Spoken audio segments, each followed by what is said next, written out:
welcome to the Intuitively Wild podcast. I'm your host, Rachel Levine. Living intuitively wild is about coming back home to ourselves. Here, we talk about how to live connected to ourselves, others, and nature, and make a commitment to radical authenticity, vulnerability, and acceptance. On this podcast, we delve into a wide range of topics that span the human experience. We peel back the layers and talk about the things that are often not talked about. This is a space for us all to walk and wander this path of life together. Let's dig into our roots and go deep. Hello, everybody, and welcome back to the Intuitively Wild podcast. I am so excited to be sitting down with you guys to be recording this episode because we are talking about one of my favorite moments of the whole year and one that I love creating a ceremony around, and it's an extra powerful time to do so. If you're new here, one episode of the month is always a step-by-step guide to create a ceremony for a specific time that we are celebrating, whether that's a moment on the wheel of the year or one of the moon phases or just a moment that we have really decided to intentionally embody and be present with. We always sit down together and talk about how to create a ceremony for that, how to ritualize it. And so that is what this episode is here for today. And today we are talking about creating a ceremony for Samhain. And Samhain, you can also use this as your Halloween ceremony if that label feels better for you. It's totally fine. Samhain is just the more traditional root of this celebration. And it's a pagan holiday, a pagan tradition. It's from Ireland. There's many deep historical roots for it. And Halloween kind of stemmed from that in a lot of ways. In Gaelic, Samhain translates to the end of summer. So this is a turning point, a point of no return. To some, this is actually known as the Witch's New Year, a fresh start, a celebration, a reconnection. And I really love this because I think that the autumn equinox, September, this transition that we just moved through, is in a lot of ways that New Year energy that I don't think is really as present in January. And so I feel like September, the equinox, is that last step into this new, fresh, shedding energy. And then Samhain, October, moving into November, Scorpio season, fall, that's really where we're embracing that New Year energy before we go into our hibernation of winter. And like I said, this is Scorpio season, so it's all about going deep and then deeper still. And being a Scorpio rising, I am very familiar with this energy, and it's one that I feel very comfortable with. On the wheel of the year, Samhain is also the last harvest festival, so it's the time to gather up the last of the fruit that has dropped at our feet and to finally collect the seeds that weren't ready at the first and second harvest seasons of Lughnasadh and Mabon, which is the autumn equinox. And I wrote Substacks on both of those if you want to go back and reflect on them or just learn more about them. But this last harvest, the fact that there are 3 harvest seasons remind us that things evolve at their own time. There are some seeds that take a little longer to grow or need extra nourishment and care to really come to full fruition. And that's okay. And that's how life is meant to be. It is the last moment to stock up for winter. So in the past, we would have this last harvest season to really get the last of the fruits that we can keep with us to nourish ourselves through winter and to make sure we have everything we need before nature kind of sinks into her sacred slumber. Samhain feels like it marks a delineation, a line drawn in the sand. No matter who you are or where you are in the world, I really feel like the shift in energy at this time is palpable. It's as if the whole world is standing in a room filled with a different kind of air seeping through the vents. All of a sudden, the air just gets thicker. It's the season of the witch, as many lovingly call it. Truly, witch season is every season, The witch is not just an archetype or a costume. She is an embodiment. She's a practice for many people. She's a label, a lifestyle. It's a dedication to the way one can show up in and view the world. And actually, last year, I started exploring my association and connection to the identity of and the word witch in a way I never had before.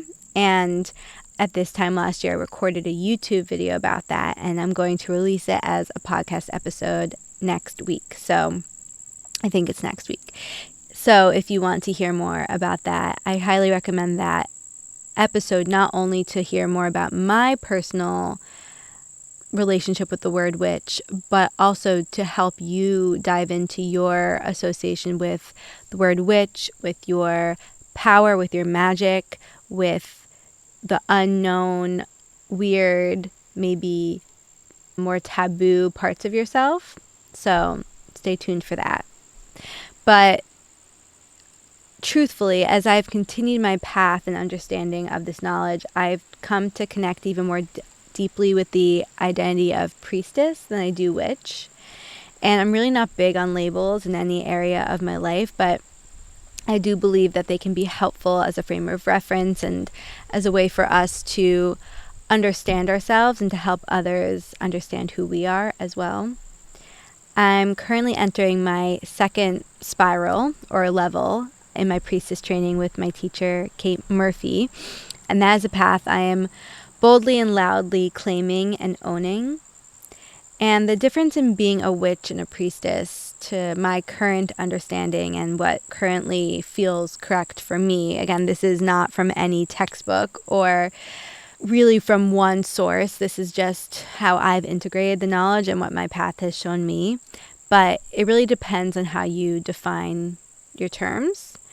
For me, the biggest and most stark difference is that a priestess tends to be more community-oriented and service-centered, and the definition in itself encompasses the responsibility of sharing rituals and ceremonies and healing with others. And a witch, on the other hand, is typically a more solitary path. Not always, people gather in covens and really love doing witchcraft together or doing ceremonies and rituals together and making different magic in all the different ways you can together. But for a witch, it's not embedded in the definition that you go out and are more of a leader in the world with your work.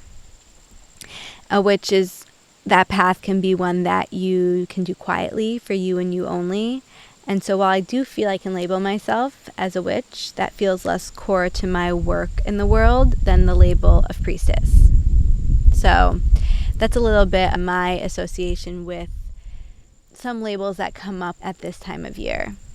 I'm curious what that brings up for you. I think the word priestess is one that is not widely used yet, and therefore not as understood, and witch is really only understood as this archetype or a costume. So I find talking about it really important. I'm curious if you have any associations with the word witch or priestess or what that might bring up for you. Either way, this time of year hits a little different the deeper down my spiral I journey and the more I become and own more of myself.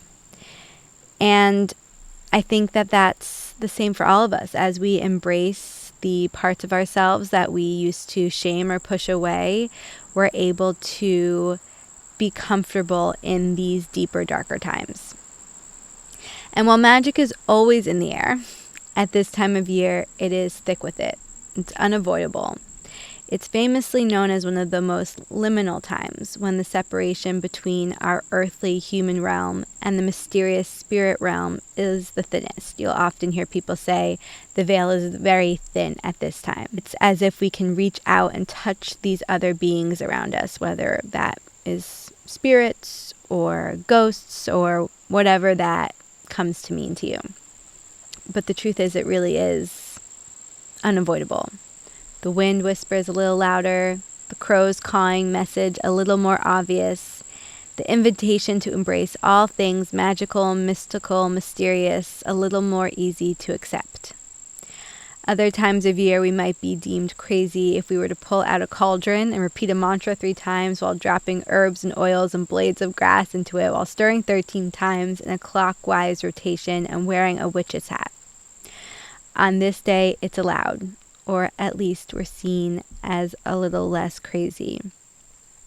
And while I don't own a witch's hat because I'm not a hat person, you may, / you will, find me whispering some spells and creating some potions on a regular basis. It's part of my rituals, if you will. To me, embracing this way of living has been a reclamation. Although the belief has been spread that believing and practicing magic and claiming to be a witch or a priestess is anything but grounded and rooted in reality, I really, really disagree. For me, claiming the identity of witch and walking the priestess path has helped me become even more grounded, steady, and stable in my life. It has supported my mental health, softened my anxiety, strengthened my sense of purpose, and brought my path more clearly into focus. The deeper I spiral, the more connected I become to my life. You might say this way of being was inevitable for me. I was born on a new moon on Friday the 13th, after all. And I am a Scorpio rising, like I said. Virgo sun and moon, which I really believe that Virgo and Scorpio are the 2 witchiest signs. However, I believe we all have magic to share with the world, just like I believe we all have strong, prevalent intuitions dying to speak to us. And the more present and aware we are of the whispers swirling around us, the more deeply we can open up to the fullness of who we are. This time of year is the perfect opportunity to do that. This is a time to not only dress up in costumes and stay up late watching scary movies. This is a time to step outside and actually listen to the secrets being shared with you. There is something desperate to connect with you. You don't even have to try at this time. Often it feels like it can be an effort to step outside and feel something in the air, but at this time of year, I feel like we just step outside and we get chills. And so simply opening yourself up and being curious and willing, and you might be surprised. The ceremony we are about to walk through is a perfect way to start and deepen this practice for yourself. Whether you have claimed the identity of witch or priestess, whether you're interested in magic or simply want a fun way to celebrate this time of year, what we're going to go into will connect to something within yourself wanting to be claimed.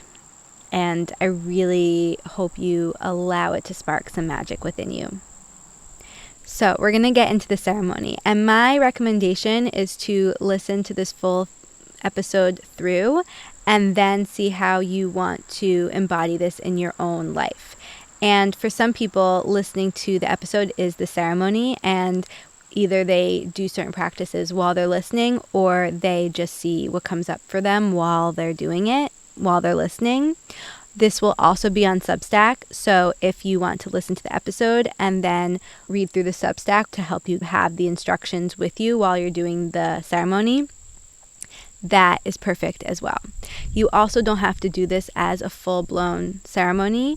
You can just take some of these practices and incorporate them as rituals into your life. So for context, a ceremony is a larger event made up of a series of rituals, and it's really a time to step out of your day-to-day and into a whole new energy in order to reflect, release, set your intentions, and come out new. But a ritual is an intentional, intuitive grounding practice you can embody regularly in your day-to-day life. So this ceremony is made up of a bunch of different rituals that you can kind of separate from this ceremony and pick your own adventure kind of energy. Or you can follow it step by step and do it how it feels good for you. For me, how I will be using this, I do use it as my step-by-step process for creating my ceremony for Samhain. So in the days leading up to my ceremony, I will collect the pieces for my altar that we are going to discuss and either put my altar together beforehand or place the pieces where my altar would be for me to do so later. And when I collect my altar items before, I see it as a ceremony or ritual in and of itself. those practices are really sacred for me. And then I will get my herbal companions in advance and set my intentions for them. And if you want, you can go into some research about them and see what calls to you around that. And then on the day of the ceremony, I will set my space and decorate it seasonally, gather my yoga tools, put on music if I want, make sure I have my privacy, light my incense, my candles, really set the scene. And I make my tea with my herbal companions. And then I will open my ceremony, set my altar if I haven't already, sit with my herbal companions, practice the yoga therapy tools, move into the reflection questions, and then set my intentions. And then I will close my ceremony. So we're going to go into everything I just discussed now in detail, but for your reference, that's how I will be embodying this practice when I do my ceremony. So let us get into the details of our ceremony. So first we start by initiating and beginning our ceremony. And at this point, I already have my altar items collected. And I have my privacy, and I've set this time aside for my ceremony. So we initiate and begin by lighting our incense, our candle, setting our space, turning off the lights or dimming the lights. And then I always place a hand on my heart and state an intention. So really follow your intuition here. This initiation ritual can really be whatever you want it to be. Often my most felt intentions come through without me planning or thinking. I just speak from the heart. But you can say something like, I'm open to releasing whatever needs to shed and receiving whatever needs to be heard. My intention for this ceremony is to stay open, connect more deeply with myself, and listen to the messages wanting to be heard. Okay, so our altar suggestions. I have a small wooden altar that I use as my base, which I've shared some pictures of it on Instagram in the past, and I got it off Etsy a couple years ago. I love this altar. I've traveled with it, which is kind of crazy thinking back. I packed it in my bag when I moved to England. Definitely made my bags heavy, but I just had to bring my altar. Your altar does not need to be expensive or elaborate. You can buy a special piece specifically made for this purpose. Like I said, I got mine off Etsy, and it is labeled as an altar, but you can also use a makeshift altar such as a desk or a tray. You can place a cloth in the corner of your room and use that as an altar. It really is just this space in your home that can hold these special items for you, and one that you want to make sure no one else can intervene with, that will have this safety and special space. For our altar, you can add and subtract whatever feels good, but I always like to have the 5 elements present. So first, air. As you may or may not know by now, I am obsessed with the wind. I genuinely feel spirits and secrets live in the wind and are always speaking to us. And during this time of year, it seems that the whispers turn to screams. For our air altar item, we are going to go outside and maybe try to pick a particularly windy day and allow the wind to bring us a gift. First, state your intention, such as, wind, what item would you like me to place on my altar? I'm ready to receive. And then wait. And you can turn this into a meditation. Maybe you sit in silence until a leaf or a feather or something unexpected falls into your lap. Perhaps you do this on a walk, noticing where the wind draws your attention and finding your altar item that way. Perhaps a bird follows you in the wind and you print out a picture of that bird to place on your altar, or you see a leaf that the wind previously dropped to the forest floor that you feel drawn to. Whatever the wind brings your way, trust that and place it on your altar. You can even just be driving in your car and notice something blowing in the wind and then find something to symbolize that on your altar. Follow the pull. You'll feel it. You'll feel it. So that's our air item. And then fire, like I've said before, for new seasons, chapters, ceremonies, if accessible, get a new candle or one that you just used for ceremonies. And I love getting a new candle because I like ones that represent fall. So for me, I have candles that I just light during fall, just light during Samhain. Ones that are like pumpkin themed and apple pie themed. I find that really special. The first time you light this candle before placing it on your altar, bring it outside in the wind and watch the wind dance its way through the flame. Speak an intention to the candle while you do so, such as, "Fire, may you burn away all that cannot come with me into the next chapter. May you light the way for the path I am now meant to walk." And moving forward in the future, each time you light this candle, repeat this intention, or just allow yourself to reconnect to the energy that this intention sparks for you. And then water. So use some leftover water from your herbal infusion, which we're going to get into in a second, and place it in a small bowl. Speak your intentions into it and place it on your altar. And if you're not using the herbal companions in tea form, you can always place some of your herbs in water while speaking your intention and then put that on your altar. If you're not using the herbal companions at all, you can go outside and grab some leaves and speak your intentions into them and place them in water. Finding some way to connect to nature, speak your intentions, place them in the water, and letting the water absorb that energy of both the intentions and the plant is really powerful. And if you do use your herbs, you can drink this when you are done with your altar, when you're creating a new one, or at any time when you feel called to connect even more deeply with your intentions. Okay, next we are moving on to earth. So for our altar items for earth, we are doing cinnamon and salt for protection and magic. I always shake cinnamon salt on my doorsteps for protection when entering a new home or a new chapter or whenever I feel called to.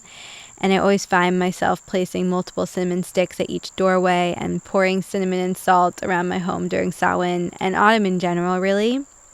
If you'd like, you can shake cinnamon and salt on your altar, but that can be a little messy.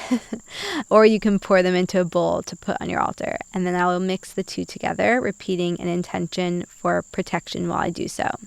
Something like, "May this potion protect my path and magnify my magic."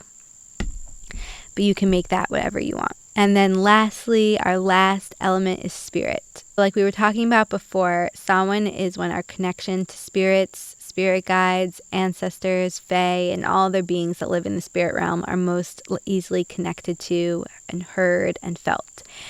And this connection looks different for everyone.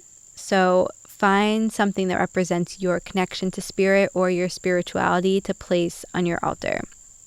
This may be a picture of your great-grandmother, a letter you wrote to your spirit guides, a spiritual book that you feel drawn to, or any other item that you have received through this connection. It's totally up to you.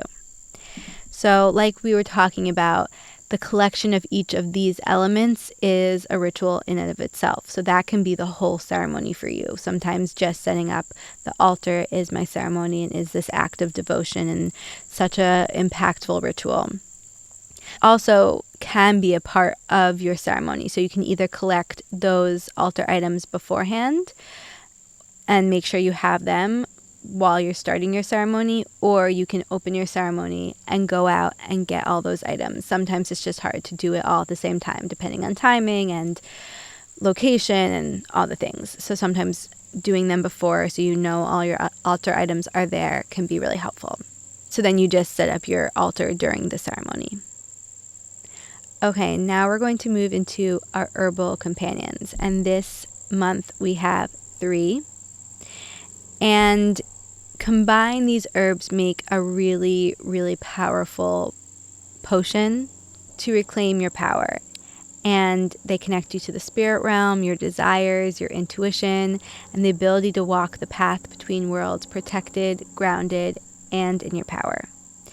And you can use these herbs however feels good for you. I tend to lean towards tea form, but you can also do tincture, body oil. I really love using other forms in conjunction with tea. Often I'll drink my tea and then I'll also have a body oil to use once in a while, but my tea is kind of more of a daily thing. So first we have mugwort. Mugwort has been my herbal companion, my herbal guide for a little while. Really started in September. I started to feel really called, maybe even the end of August, really called to mugwort for dream work. And mugwort helps bring your dreams into clear focus, both your dreams while you're asleep and while you're awake. And it connects you to your inner wisdom and that which you desire. It is known for use in rituals and spells and connecting you to the spirit realm and your intuition while also providing protection. Our next one is vervain. And vervain supports creativity and helps transform ideas into reality. It's a nervine, which means it works with the nervous system, and it stimulates the vagus nerve, soothes anxiety, and calms any internal imbalances. It helps you process and feel your emotions, especially the ones that may arise through new, unsteady circumstances, establishing a steady foundation for yourself. So while mugwort can help us enter these unknowns, vervain creates that foundation to feel safe within that. And then cinnamon, as we've been talking about, is an herb that amplifies magic and calls in protection. Connects you to your inner magic and whatever magic you are making. Ensures your intentions are established and respected and that your path forward is protected. Anything that you sprinkle cinnamon on will be amplified. So when you make a little potion, do some magic, sprinkle cinnamon on it, it just magnifies all of your intentions. Again, you probably want to have your herbal companions ready before you start the ceremony and then have them with you during the ceremony. So I'll be drinking my tea during my ceremony. I will have the cinnamon to sprinkle throughout all the things, just pouring cinnamon on all the things. And I will also be using my herbal companions as a daily ritual after the ceremony. Next, we move into our yoga therapy tools. So at this time, we've initiated our ceremony, set up our altar, connected with our herbal companions, and now we move into our yoga therapy tools. So you might want a yoga mat here, but you can also grab a blanket or practice on your carpet. You just want to have something soft beneath you. I highly recommend doing this outside if you can.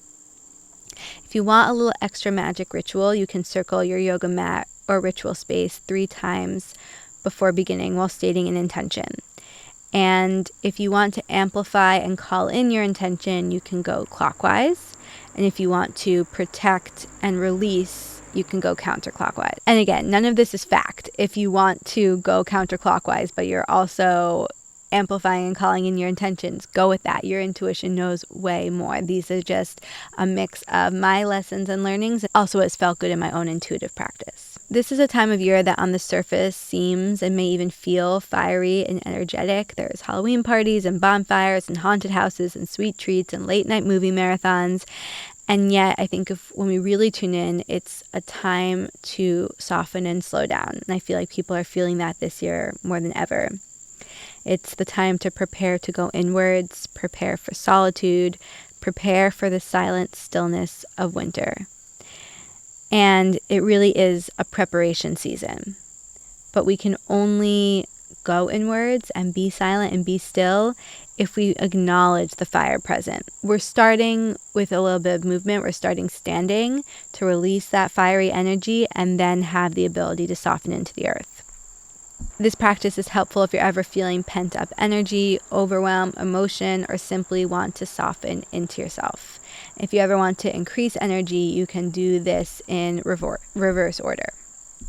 But for this practice, we're going to start standing at the back of your mat or ritual space, and you're going to have your feet rooted into the earth, your hands by your side, and your chest and head rising towards the sky in Tadasana.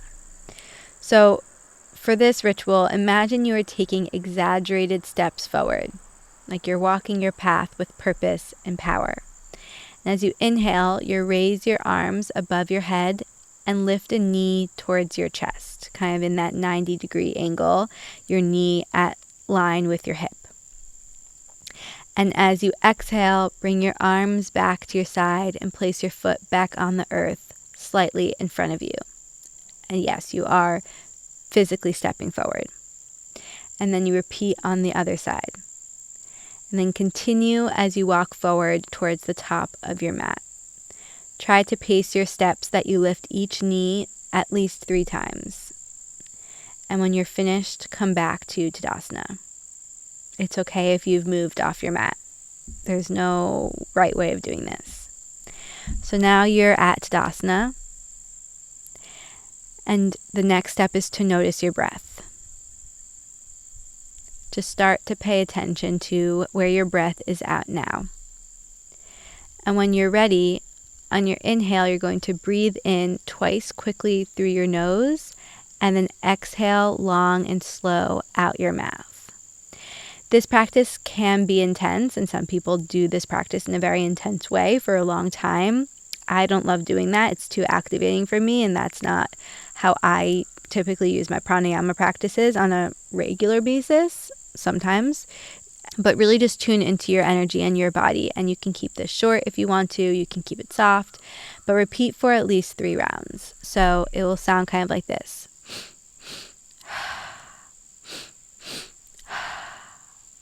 Something like that. Then when you are done with that part of your practice, you're going to keep that same pattern going, but close your mouth so you are breathing in and out of your nose.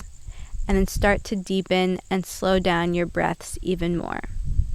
So now your inhales become soft and slow as well, and your exhales become even deeper and longer.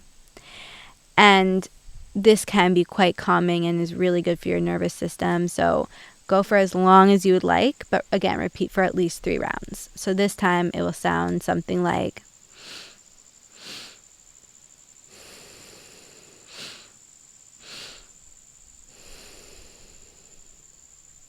and when you're finished, come back to your natural breath, still keeping it deep and soft and slow and connected. We really want to honor the transition and the shift in breath from the 2 quicker inhales and then the exhale out your mouth to the 2 softer inhales to the exhale out your nose really helps us transition. And that's how we get from the activation to the regulation and how we embody the softness and slowness. So once you have integrated that, found your presence and where your breath is at now, find your way onto your back in whatever way feels good for you. And then you're going to have your back flat on the earth and keep it there. And then start to bring your knees towards your chest so that you can place the tops of your hands on the tops of your knees. And then on your inhale, you're going to wrap your arms around your knees and squeeze yourself into a ball. And then on the exhale, release the tension and soften a bit. And then repeat 3 times. So inhale, wrapping your arms around your knees, squeezing yourself into a ball. Exhale, just release and relax. At least 3 times. And then we practice the ultimate release, Shavasana, also known as corpse pose. And this is practicing the ultimate surrender. This is what Scorpio season is all about. Really let yourself soften fully into the earth with your hands by your side, your legs straight on the ground, and your feet splayed out wherever they land. And just rest here. Keep your eyes closed, let your back melt into the earth, and try to notice if you feel any activation still running through you, any energy still irritating or itching at you to keep moving, or if you've been able to shift into this soft, slow, quiet energy. And just notice how it feels. Notice what comes up. And then stay for as long as you can. When you're ready, you're going to just roll over and grab your journal and pen. And we're going to move on to our reflection questions. So, reflections. What parts of yourself have you been resisting? What parts of yourself do you feel you have to keep hidden? What parts of yourself do you want to keep hidden? What does magic mean to you? How do you already practice magic in your life?